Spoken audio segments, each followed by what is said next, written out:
Hello guys, good afternoon. তো সবাই কেমন আছো? আশা করি অনেক ভালো আছো, আর আমরা অনেক ভালো আছি। তো গৌরী কুইন চ্যানেলে তোমাদের ওয়েলকাম জানিয়ে ছোট্ট সে একটা মিনি ব্লগ স্টার্ট করলাম। তো দেখো, মনে হচ্ছে কিছু জানি না, দেখো তাকাচ্ছে, দেখো এটা কে তোমরা একটু কমেন্টে জানিয়ে, তো আমি বললাম না আজকে। সবাই জানে তোমার মেয়ে, বললি কেন? সবাই জানে। আরে অনেকে জানে না। এইটা হলো তাহলে তোমার বোন? এটা আমার মেয়ে।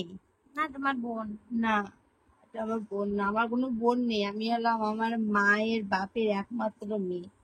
আমার একটা দাদা আছে, আর হরে কৃষ্ণ। আমার দাদা একটু ঠাকুর ভক্ত, তার জন্য হরে কৃষ্ণ বললো। আর আমি একটু ইউটিউব ভক্ত, ইউটিউব ভিডিও, তারপরে রিলস বানানো, এগুলো আমি পছন্দ করি।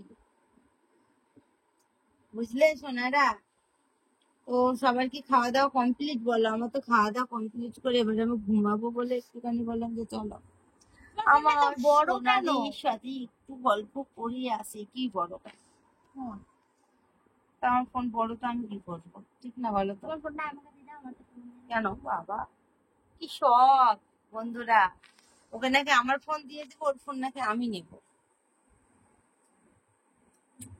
তো চলো বাই, আমরা একটু ঘুমো ঘুমো করি। এটা এখন ছোট একটা মিনি ব্লগ ছিল, ভাবলাম যে একটু চলো তোমাদের সাথে একটু গল্প করে আসি। দে মিনি ব্লগ? দে আমিও মিনি ব্লগ করেছি বন্ধুরা, আমি এখন পোস্ট করব। দে না। দেখো গৌরী কুইনকে ভালো করে দেখো। আরো মুখের মধ্যে ঢুকি দেয় ক্যামেরাটা। বদমাস দেখেছো? টাটা। টাটা।